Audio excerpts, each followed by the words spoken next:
My name is Frank Kodak, and today, December 9th, 2014, I'm pleased to have the opportunity to speak not only with a respected law librarian, but also a good friend. Warren D. Rees is a research librarian at the Kresge Law Library of Notre Dame Law School, a position he has held since January 1997. Our conversation is part of the Oral History of Law Librarianship project, a component of the Spinelli Law Library Reference Shelf on Hein Online. Warren, it's a pleasure for me to chat with you today here at Notre Dame about your life and career as a law librarian. Well, thanks for doing it. I think this is an important project. Great, thank you.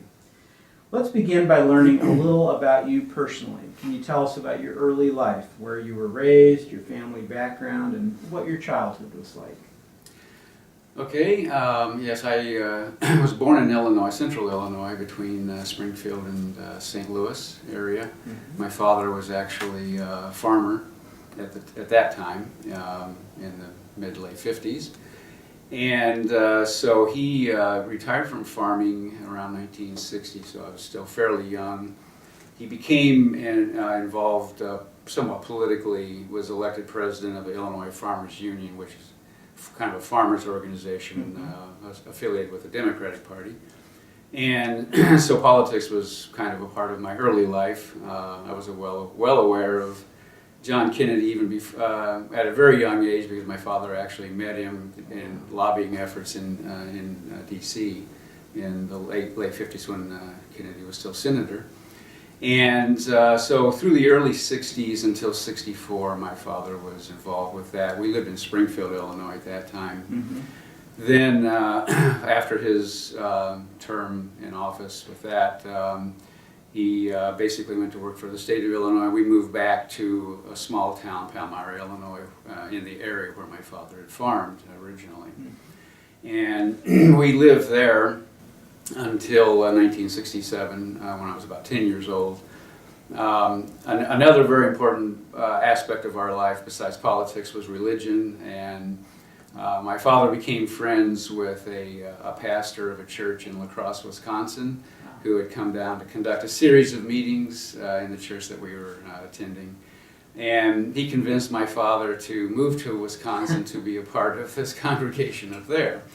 So when I was 10 years old, we moved to La Crosse, Wisconsin, which to me, two things. First of all, it was a major city, which I enjoyed a lot more than the small town. Mm-hmm. And second of all, it was hilly and it got snow in the wintertime. I've always loved snow as a kid, so I thought it was a great place. And so Wisconsin, I was in 5th grade at that time. Wisconsin is really kind of, seems like my home. I finished out my schooling there.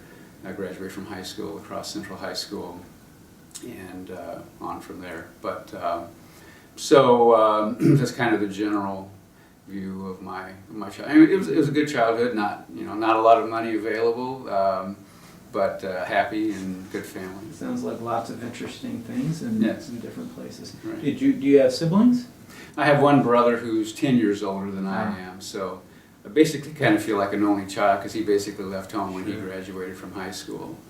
And so, yeah, it's a small family. Okay.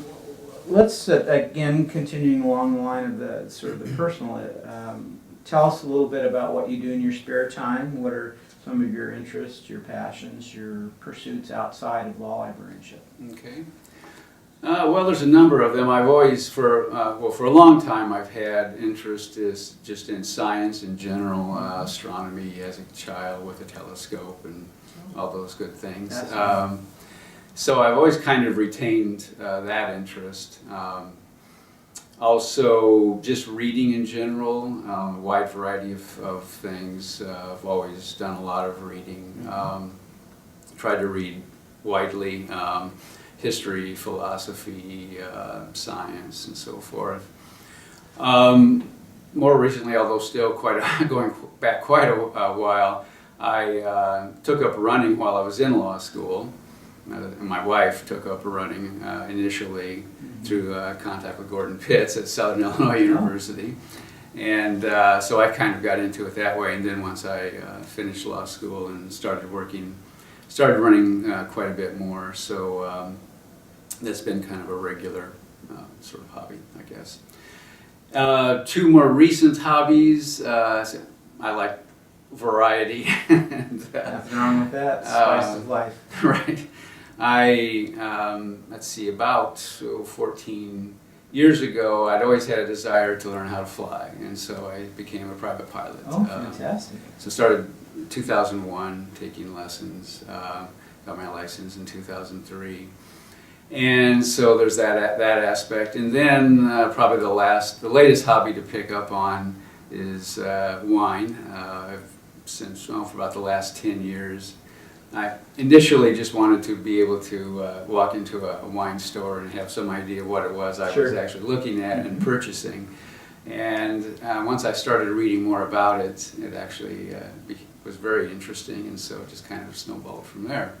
So those are the ideas. So do you make your own wine, or do you just follow and figure out what's good and are competent in restaurants, etc.? More the latter, yeah. I haven't actually tried making mine, although I will admit it's kind of tempting. As a matter of fact, when I'm you're willing to fly, you certainly should be willing to right. make Yes. wine.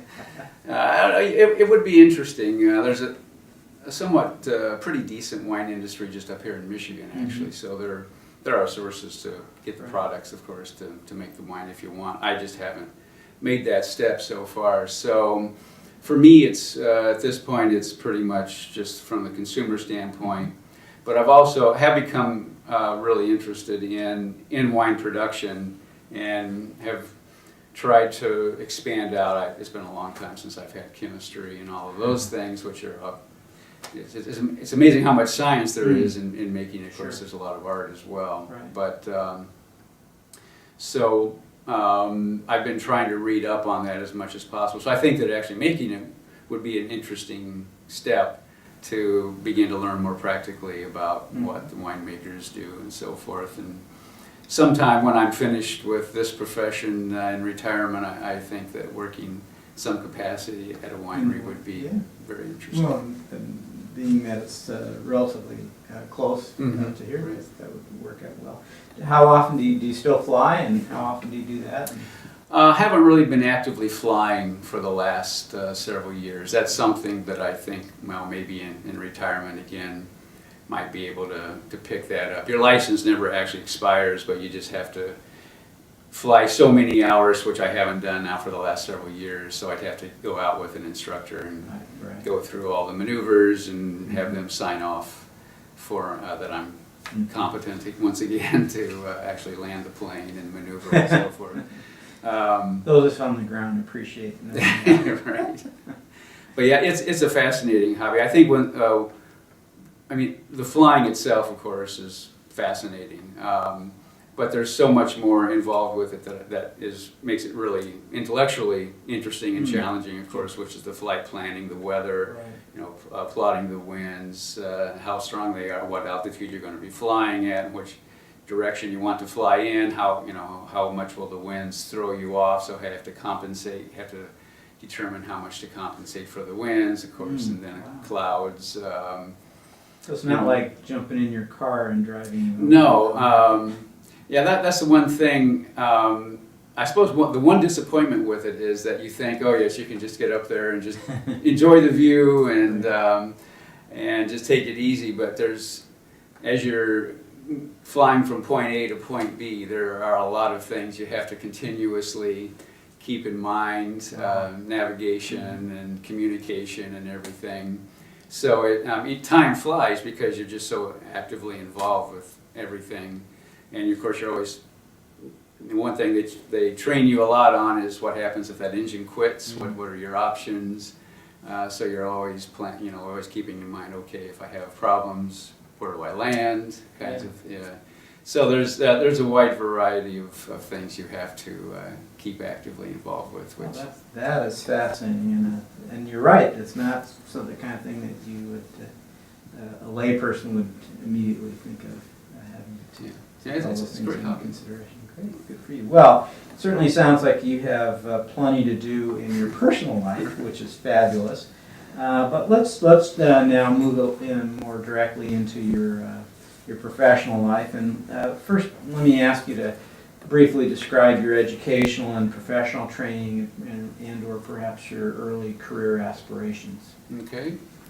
My first choice of schools out of high school was really, in a large part, based upon our religious affiliation. So I attended what's today called Crossroads College, which is a very small private religious institution in Rochester, Minnesota. And I did my bachelor's there. The religious, the movement or the denomination, they don't call themselves a denomination, but the religious organization or church that we belong to has a number of schools across the country. I see. And so it was affiliated with the church. And although this particular one, fortunately, had kind of expanded out, a little bit more of a liberal arts education thrown in. Mm-hmm. I mean, their primary goal, of course, was to prepare people for the pastorate, to work in churches and Mm-hmm. so forth. So that was my original sort of career path at that time. Mm-hmm. So in my program, I sort of the theology and the philosophy background. It was also a very good, we had introduction to linguistics as to assist in translation work, learning Greek and Hebrew, of course, for the Bible. Also, just a general introduction to things like cultural anthropology and various things, because others who were going overseas to do possible mission work, would also be relevant. So that was the background. Then after I graduated from undergrad, I went to Lincoln Christian Seminary in Lincoln, Illinois, which was just kind of furthering that even more, concentrating again more in philosophy and theology. I should also say during my undergraduate years in Rochester, my junior and senior years, I worked with a church in New Ulm, Minnesota, which was about a 2-hour drive west of Rochester. And so I went over there just about every weekend to perform pastoral types of duties with the church over there. So I had that experience. Then after going to seminary, I continued doing that. I never sort of did a fill-in on an as-needed basis in different congregations around central Illinois during my time there. Is your family still in La Crosse at this point? At that time, yes. They lived in La Crosse area until long after I started in this profession. Okay. So you were at Lincoln Christian Seminary in Illinois, and then you matriculated at Southern Illinois University School of Law in 1982. After again you talked about majoring in theology. Where did that interest in law come from?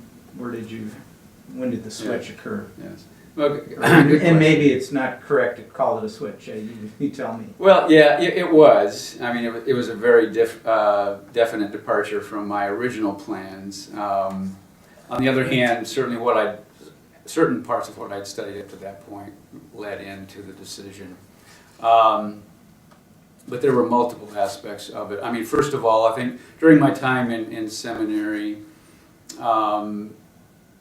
there were a number of things that took place. I really kind of began to wonder whether the pastorate was actually the best line of work for me as a person overall, I guess, trying to decide what do I think would be fulfilling for me to do. Not that it wasn't fulfilling, it certainly was in many respects. But given my personality and so forth, more of an introvert versus a lot of people that are in that profession, I think, are more extroverts. Sure. That wasn't, the only factor that I looked at, but that was one. I also had an uncle, my dad's brother was an attorney in central Illinois, so talked with him a little bit, kind of became interested in that. In addition to that, during during the time that I was in seminary, I took some classes just on the history and philosophy of law, which kind of piqued my interest in law itself. So those were the factors that kind of began to push me that way. Now, I should also say that at that point in time, I never actually sat down with a career counselor of any type to say, you know, what would be the best fit for me with my interests and so forth. So, you know, I can't say that my decision to go to law was thoroughly thought out to the last degree.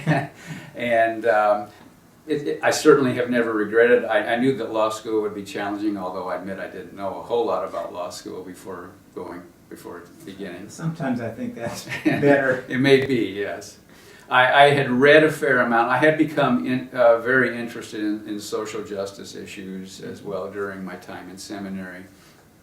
And in particular at that time, the Mennonites had what's called a victim offender reconciliation program that they were beginning in different locations around the United States as well as in Canada.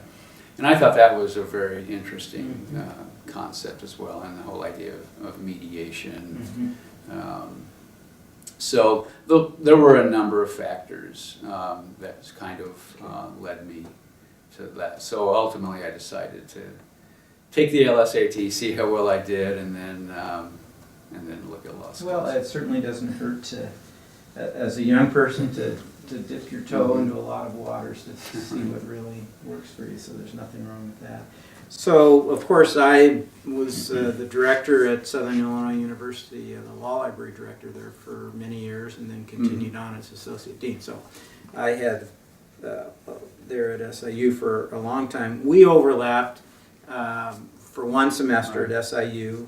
I arrived in January 1985, and you completed your degree in May of 1985. I, of course, would love to take credit for your interest in law librarianship, but that seems kind of far-fetched, even to me. So tell us a little bit about what led you from seminary to law school to law librarianship. Yes, well, in starting, when I started in law school, I remember very distinctly interviewing before law school had actually started, but it was just a week or two before classes in the fall of '82. And I interviewed for a student position in the law library, which I didn't get. But I know I didn't get it in part because I said, well, when they asked something about how badly do you want this job, or, you know, I forget how it all came up, but basically I said, well, you know, I've read different things about whether you should work during your first semester or first year of law school. I don't know actually if I really want to work during the first semester, but money's tight, so yeah, I saw the position here and I thought I would check in. So they said, well, you know, they didn't tell me then, but later on they said, you know, okay, you probably shouldn't work, and that was probably the right decision at that point. But I met, but just from that I met some of the librarians in Puckett specifically, and Laurel Went. And Laurel was actually the one who probably influenced me more than anyone to investigate law librarianship. And that I did in the summer after my first year. I was around that summer, and I did start working in the law library. And so I worked there during that summer, during my 2 and 3L years. And so from working there, then I of course had a lot more contact with the law librarians. And again, Laurel was, I think it was probably the beginning of my 3rd year of law school that she really kind of started to talk about, had I thought about those, or talk about what I was planning on doing. Sure. And I didn't at that point have any definite plans yet for a career.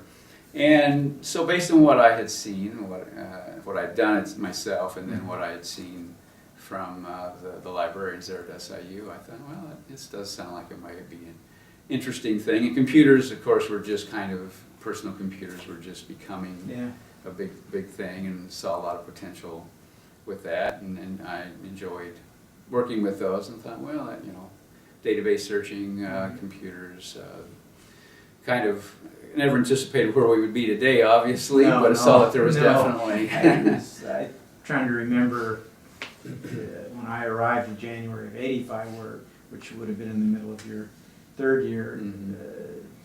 Computers still were not that No, much. they were not. No, I think at that time still there were just a few PCs that you could sign up for to get into the room to use, if I recall. That sounds about right. And I, during my work during law school in the library, I did use the OCLC terminal to do interlibrary loans, so was exposed a little bit to that. You finished your law degree, and then you went on and earned your master's in library science Right. at the University of Michigan Right. a year later in August of 1986, and you began your first professional library position a month later in September 1986 at the University of Minnesota Law Library. Today's world, that kind of quick transition, degree job, it's not necessarily, doesn't always work out that way. It's not always possible. Tell us a bit about how you got that first job and what some of your duties were at Minnesota. Okay. Well, I was very fortunate, I will say that, that all worked out. And since my family was not too far from the Twin Cities, that was a great place to start from that perspective, as well as a great law school and library to start in. Yeah. So I've always been grateful for that. But yeah, basically, when I went to, we moved to Ann Arbor right after graduation in '85. I spent the summer studying for the bar. Took the bar in Wisconsin in case I ever decided to go into practice. And after I finished that, then I started as a reference intern at the University of Michigan Law Library, which obviously a fantastic collection. Now in those days, I had never seen a library that wasn't classified in some way. That was just a bunch of special collections, which was quite different for me to see, but good experience to work with. And so as a reference intern, we actually got to work the reference desk, and that in many ways that was a real bonus for me, just because of the experience in a library like that, as well as I found out later that when I did interview at Minnesota, they basically considered that to be job experience, so gave me an advantage there. But I do remember, this was probably in February or March of '86, coming in to work a few hours at the reference desk at Michigan Law Library, and they would always have these, in those days, because they sent out letters to all the law libraries asking for people that might be interested in the positions. And so it was basically one of those letters. Minnesota had 2 openings, one for a foreign law librarian and then one for just a general. So I knew I was definitely interested in that right off the bat. So I believe it was in April, late March or April, when I actually flew over there. My first ever interview for a professional position like that. And then sometime about 3 or 4 weeks later, got the call and they made the offer. So from my perspective, it was all relatively easy. I actually did not go to any other interviews in person. I had one telephone reference interview prior to getting that position. But so I know by the end of May anyway of '86, I still had summer school to finish up the credits. Wouldn't be done until August, but the job was already lined up. So that's a good feeling there. Absolutely, yeah. You know where you're going. Right. And so yes, it was fun to go over and pick out that first place to live in your first professional job, and kind of look around the area of the Twin Cities, and then right after I graduated, I moved, and had about I think a week between graduation and starting at the University of Minnesota. Fantastic. So what kinds of things did you do at Minnesota? My basic duties there, of course, working the reference desk around 15 hours a week. They had a general reference desk that was right off of the main kind of a reading room area there, right near the main entrance. So working that about 15 hours a week, and of course that serving faculty there was a pretty substantial serving law firms, Minneapolis, fair number of law firms there. Some of them involved in practice in Canadian materials, so we had a lot of requests for Canadian statutory and case law. In addition, that was also part of my responsibilities were the collection development for mostly Canadian and British legal materials. So I worked on that. The collection had been broader. They'd been collecting a lot more broadly from common law jurisdictions prior to that, or the remnants of the British Empire and so forth, and laws from those countries. But that had kind of dropped. It dropped that for financial reasons. So I was pretty much just Canadian and British, Australian materials. The other, other aspects, I was able to serve on some committees in the law library as well. So I was also able to, for about a year and a half, work on a university-wide committee that was investigating what they referred to in those days as an integrated information center, which at the time I didn't really see it, but now what they were talking about, I think, really is represented by the internet to a great extent. Although, in the papers that were I was working on the legal issues, obviously, but in the other papers that were a part of this project, they were just kind of looking at what such an integrated information center might look like, and they were thinking in terms of people using, with databases, but also with printed material and so forth. So it was, but it was a very interesting project. And once the internet began to come along, that was in '88, '89. Once the internet began to come along, began to see, hey, in some respects we were kind of ahead of our time there. The other thing that I was able to do was a little bit of teaching, as far as teaching first year legal information. There were sessions scattered. They were it was a part of legal writing, but there were sessions where we would go in and talk about certain basic legal research. That was fairly limited, unfortunately. I was able to teach a tax research class because they, I don't know if they still do, but at that time at least they had an LLM in tax. And so to those students, which there weren't very many of them, but we taught a small section of tax research, which was a good experience for me. Yeah, absolutely. You were there at Minnesota for about 4 years, I think. Yes, right. And then in August 1990, after having spent pretty much, at least I believe, all of your life in the Midwest, you picked up stakes and moved west all the way to the West Coast to Salem, Oregon, to become the associate law librarian at Willamette University Law School Library. What motivated that move, and how did the work there compare with what you had been doing at Minnesota? Well, again, the motive was multifaceted. It was,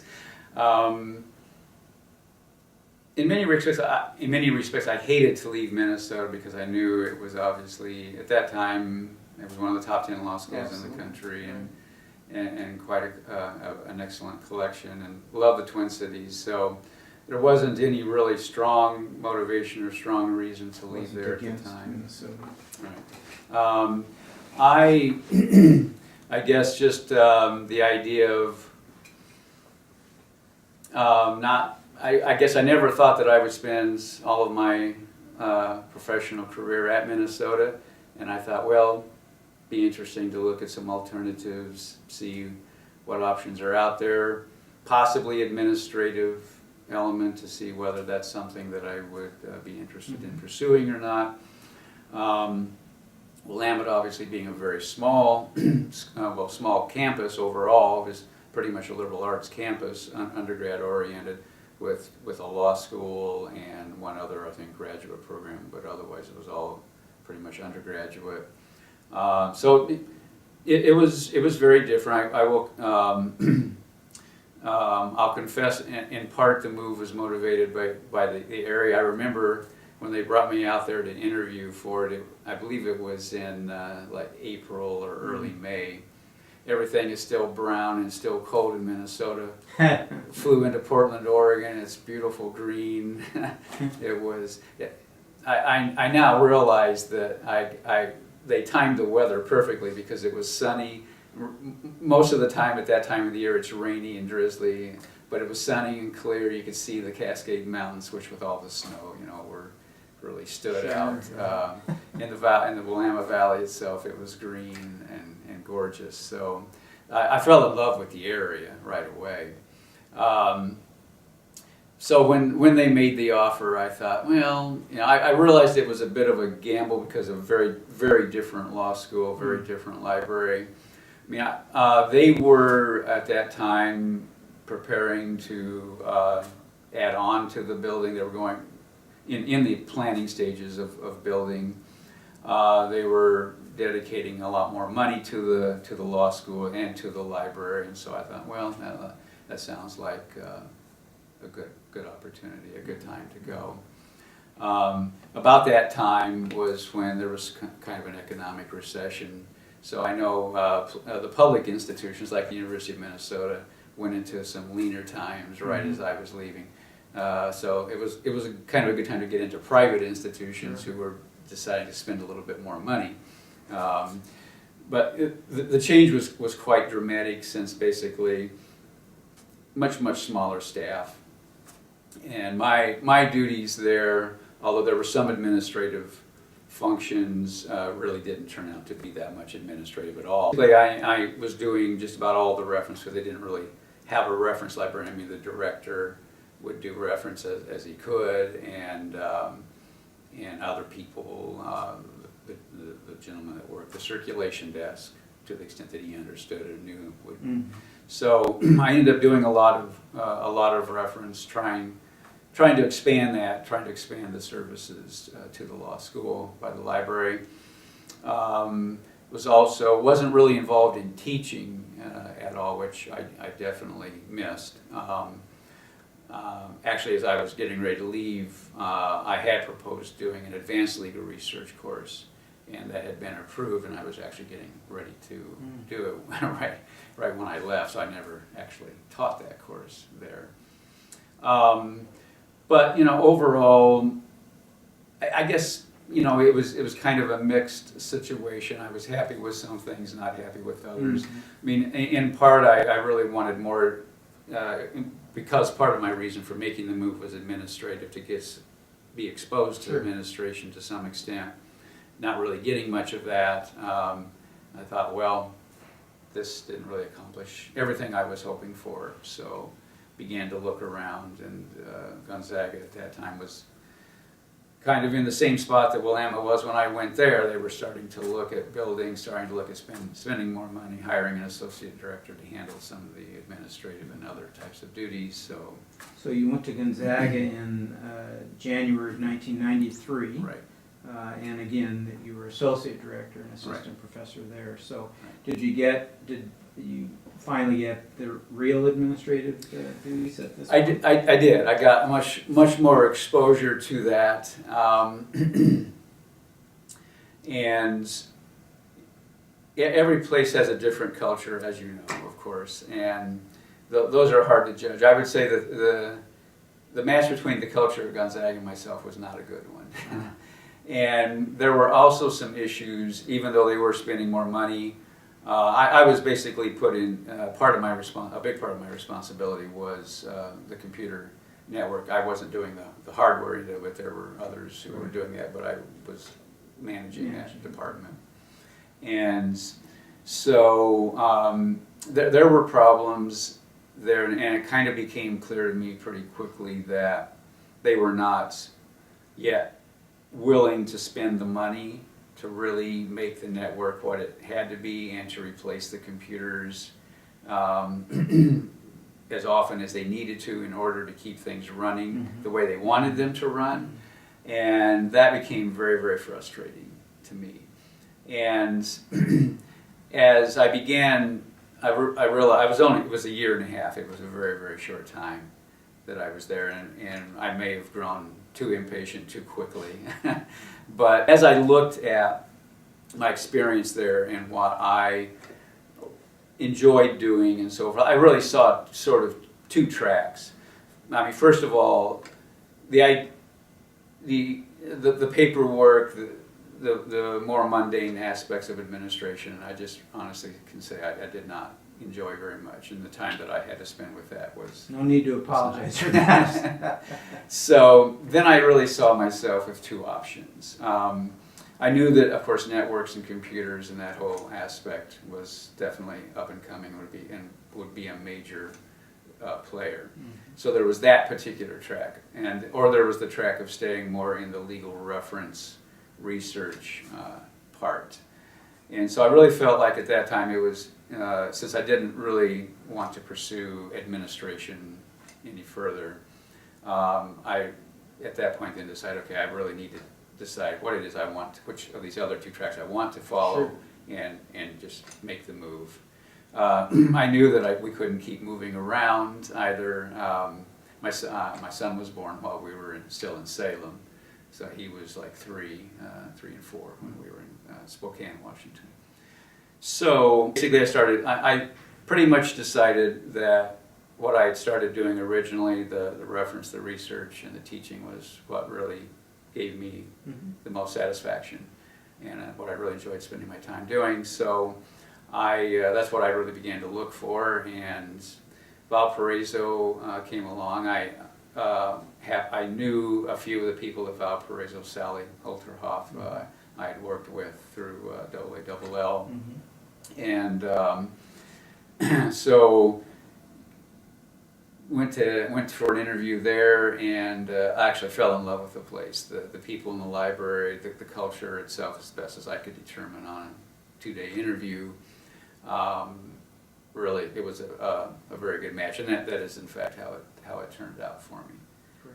So it was... and it returned you to the Midwest. Right. That was the other thing. There was a little... I mean, I love the Pacific Northwest. As far as areas of the country go, that's still my favorite part of the country. But having a child now and all the family on both Sure. my wife's side and my side, being back in the Midwest, it was a nice benefit. It wasn't a prime mover, but it was definitely a nice perk.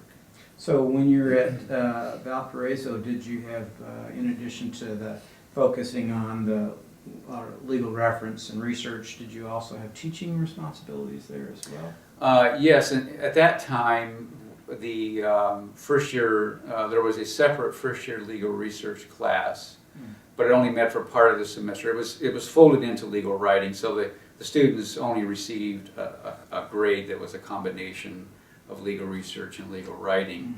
But we did actually, we each took a different subject, taught that class, prepared the assignment and all the handouts and materials. And then we actually gave them a separate final exam that came sometime in November. And again, then our grades we basically gave those to the writing people, and they incorporated that. And so I was able to get back, because I didn't do any of that really at either Willamette or Gonzaga. So it had been about 4 years since Minnesota, since I'd really taught in the classroom. So that was a lot of fun, and then just the rest of my job there was just providing general reference services to the faculty, and which I enjoyed working with the faculty there very much. I mean, I really felt like they went out of their way to really include me in.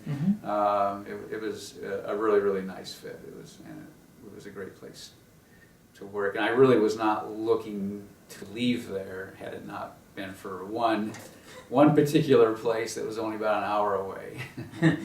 And that was the University of Notre Dame. That was the University of Notre Dame. And you arrived here in January of 1997, Yes. took your position as a research librarian. And obviously, after a number of moves, you found a place that satisfied all of your interests and, Yes. and needs, because you've been here ever since. What is it about Notre Dame that made the difference compared with your other positions? Well, the first real attraction was the director, Roger Jacobs.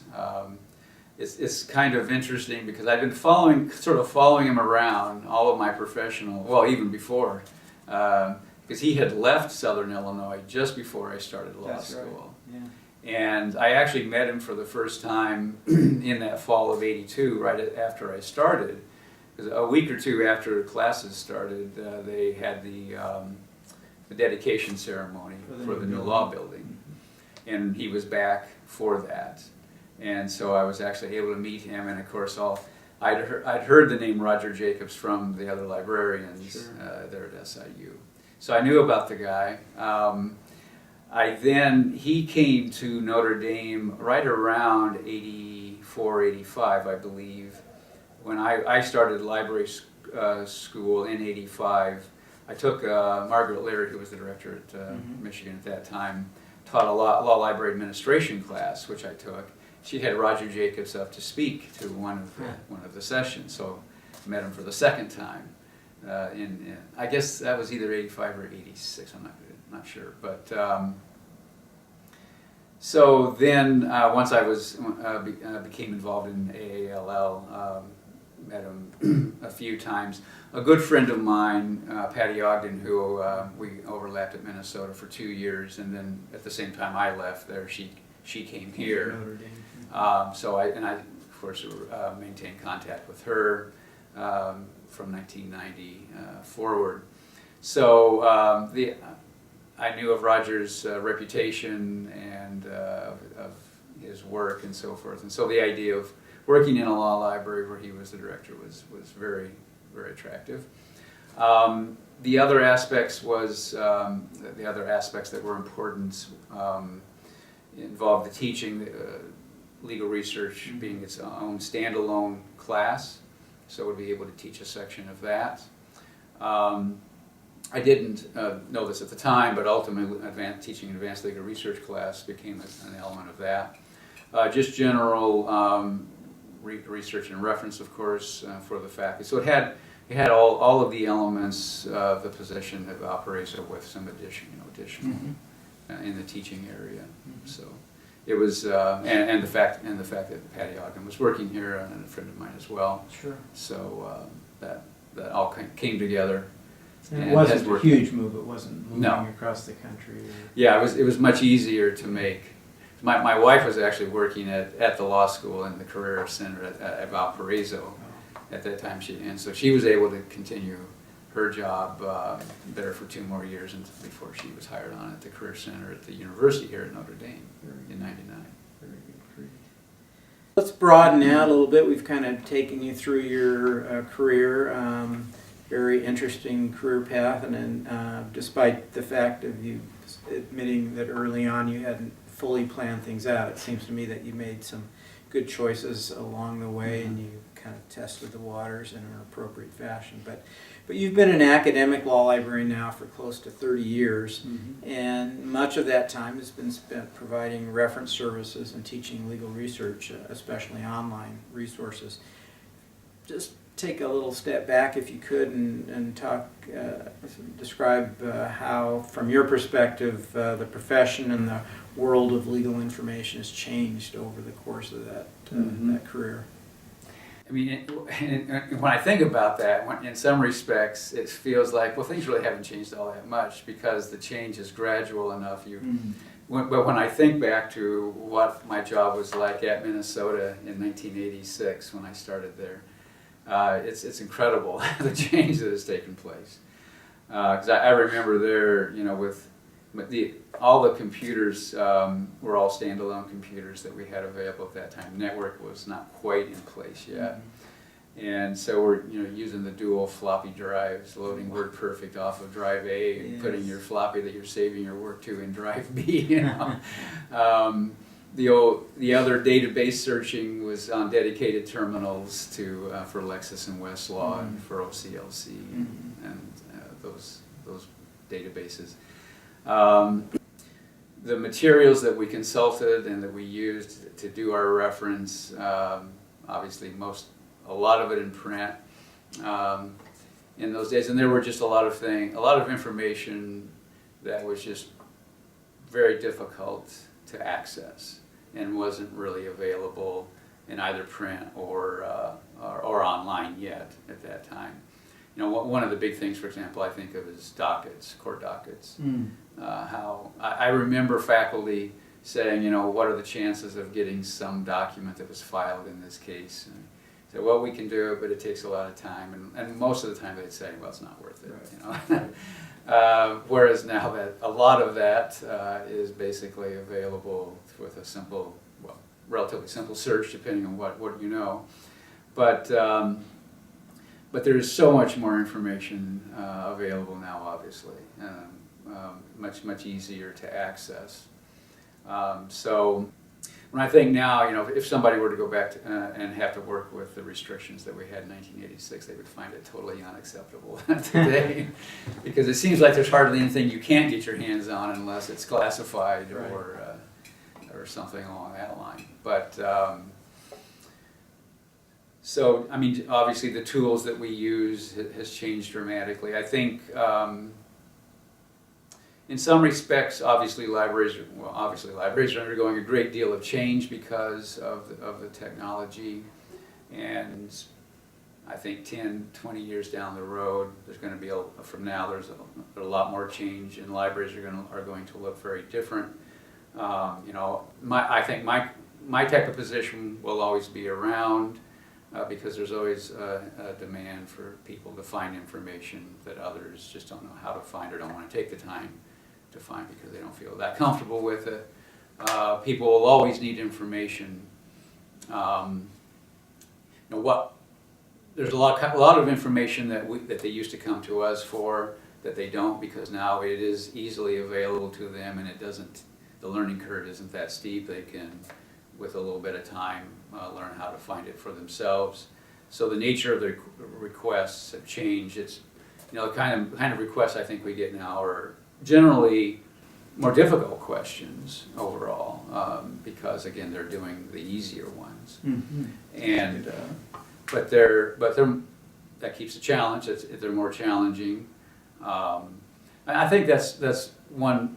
One thing I really have always enjoyed about the job, though, is there's a wide range of questions, and now with the access that we have electronically, especially to non-legal databases that we have available through the university network and subscription services, I think the types of requests that we get have, you know, the subject matter has expanded greatly, and I think that adds interest to our job, keeps us growing. Moving into new areas on a regular basis as more and more information becomes available, and so you learn more. So I think in that sense, working as a law librarian is a very interesting and exciting career. I think there are other positions in law libraries, such as technical services and so forth, that are undergoing a great deal of change, and I think there will be fewer and fewer technical services librarians given the changes that are being made. So I think there's a tremendous amount of change in that area. Makes me happy I'm in public services. It strikes me that, and correct me if I'm wrong, you're in the trenches much more than I have been for many years, but even though the access to information is so much greater, and not just for you but for the individual, the level of service or the amount of service that you provide as a reference and research librarian probably is not any less, and maybe even more. And that's again just what it seems to me. Would you agree with that? Yeah, I think so. We've been, getting a lot more. The requests that we get now, I think, are so much broader in terms, business types of sources, using Edgar, database, a lot more finding sometimes scientific information, social science information, statistical kinds of information. So that aspect of it is really changing. As far as the legal materials go, of course, we're going much more in depth as far as tracking down legal information, whether it's documents, like say documents filed in cases, or materials generated by Congress or by Congressional Research Service or other organizations that are conducting studies. Well, I imagine that globalization has also meant that there are many more requests for foreign and international material, not just from a lawyer or a law firm that specializes in that area, but virtually any lawyer or legal practitioner might have a situation arise where they would need foreign and or international material. Right, yes. There is an increase in that now. We have a foreign international person here, so I get some of those requests, but a lot of that I don't see because of having the foreign international person here. But yeah, yes, I think there's definitely, and especially here at Notre Dame, there's always been an interest in comparative law and some foreign and international because of the interest of some of our faculty in especially in international law, and we have faculty who have served on various human rights organizations and so forth, and so that generates a fair amount of demand for international human rights and foreign law materials. Let's switch gears a little bit. We've been talking about kind of these broader questions, both in terms of your career and law librarianship generally, but I'd like to, you've mentioned a few individuals that you've met and worked with along the way. I wondered if there are others that you might want to talk about, or perhaps someone you might consider a mentor, or others in the profession whom you especially admire. Yes, I think an individual, which I don't know that I've ever actually met him, but certainly admire him a lot, is Bob Baring, of course.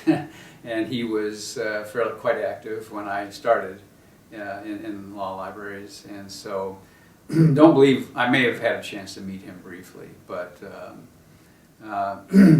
I've worked with worked with a lot of good people, or not in my professional work, but maybe through committees and SISs. Again, Sally Holterhoff was one of the early acquaintances. Let's see, Bobby Studwell, I also met and worked with her through various connections, through SIS work.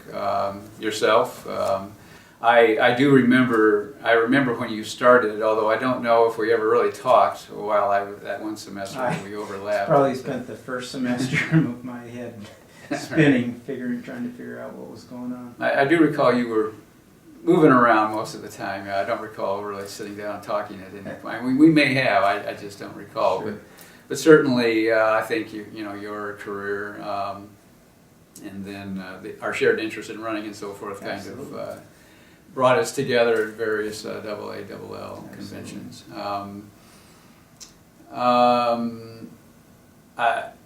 Kathy Price was the director at University of Minnesota when I started there, so she was influential early on. Margaret Leary, while I was, for the brief time I was a student at Michigan. Another gentleman who I worked with a lot at Minnesota but just the first couple of years I was there was Tom Waxland. Oh yes. Who was there and then became director at Northern Illinois from there, and then went overseas because of his wife's work over to Switzerland, I believe, or somewhere like that. That's right. Those are other than those I've already mentioned. Those are probably the main people that I've either had contact with or have just known from their reputation and what their activity in AALL. Very good, thank you. You mentioned briefly your work in professional organizations, including, I know you worked with the Legal Information Services, the Public, SIS, and the Ohio and Minnesota chapters, and have been a member of several AALL committees. Mm-hmm. Can you tell us a little bit about those experiences and what they've meant to you, both personally and professionally? Mm-hmm.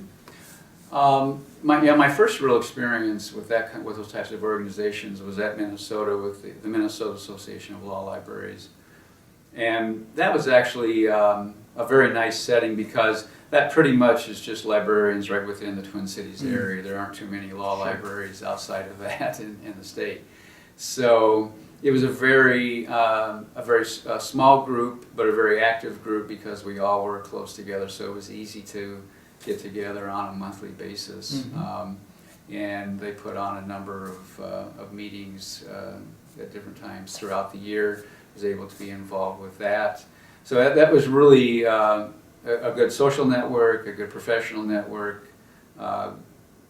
good contact with other librarians to see from both law schools, law firms, see what their work environments were like. Mm-hmm. So that was very good. It actually kind of spoiled me because once you move elsewhere where there's not as many law librarians locally, but it's a much bigger chapter and you only really meet about once a year, you really kind of miss that contact with others. Same experience coming from Southern California, where there's a very active local chapter, multiple meetings, as you say, good networking opportunities and so forth. Absolutely. Yeah, that was fun, and I was able to do presentations for a couple of different meetings.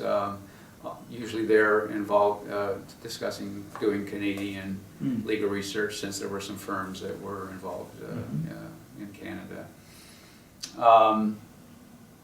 After I was involved with the newsletter with the Westpac. Of course, Westpac is very, very large, and being in Salem, we were a bit isolated. Although the librarians from the Oregon law schools, and from Portland and then Willamette and then the University of Oregon would get together sort of informally a few times a year. Westpac worked, I enjoyed doing the newsletter for Westpac. Basically did the desktop publishing component of it, which I enjoyed working on with another member. I think we were editors of the newsletter. Of course, the one big advantage to Westpac was they fortunately had their annual meeting in Honolulu one year, and I got to go there. That's the only reason I got to go to Hawaii, so that was a real perk. After returning to the Midwest to Valpo, and then here, of course, the Ohio Regional Association. And I haven't been as involved as I probably should have been here in the last few years. Early on, after I came during Valparaiso, my time at Valparaiso, and then first 5 or 6 years here, I went to the annual meetings with that. And again, very, very good networking, a good group of librarians, a fair number of county librarians from the state of Ohio, which was kind of interesting. I hadn't really talked to county law librarians like that before. So, but I actually think about getting more involved with that again, because I'm sort of missing the more the regional contact over the last several years. Good. Well, I hope you're able to do that. I know for me it's been a very satisfying part of my professional and personal life, and I suspect that's true for most.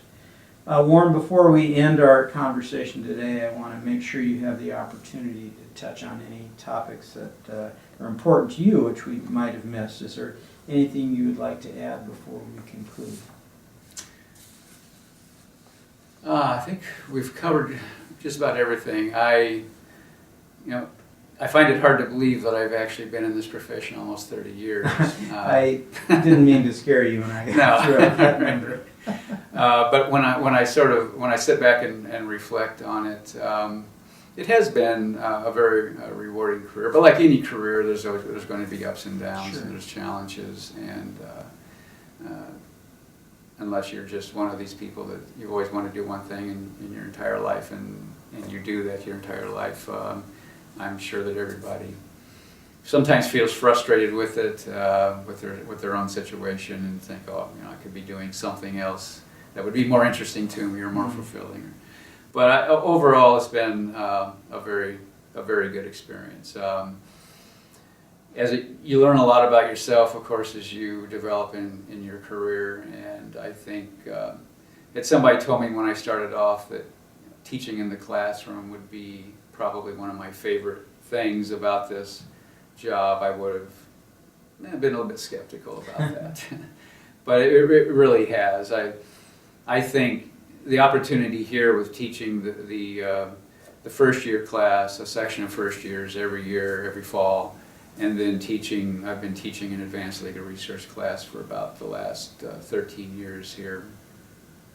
That has really allowed me to grow in my understanding of legal materials, and also trying to think about, what is the best way to communicate this with other people? How do you help them to most easily understand what it is that they need to do? How do you tie in with the knowledge that they already have, try to express to them, what legal research is, what are their best resources to go to based upon what kind of information you already know, what information you need to try and find. That's been a real growth, and for me, and has been very, very satisfying. And so I would be encouraging of anybody, if you enjoy public speaking at all, or you enjoy assisting others in finding information, that's being able to teach a class, if you have that option, is certainly, I think, it's a real benefit to you professionally and to your own satisfaction. It has been for me. And overall, I would say the career has been very good to me and been rewarding, and the vast majority of people that you meet in the profession are very helpful and provide good social contacts. So I'm very happy to still be in the career at this point of my development. Very good. Excellent. Warren Rees, on behalf of Pat Keogh and Michelle Wu, my colleagues with the Oral History of Law Librarianship Project, I want to thank you for taking time to speak with us today about your experiences as a law librarian. Your remarks will be a valuable addition to the project and of interest to both current colleagues and those who will join the profession in the future. Thank you very much. Thank you.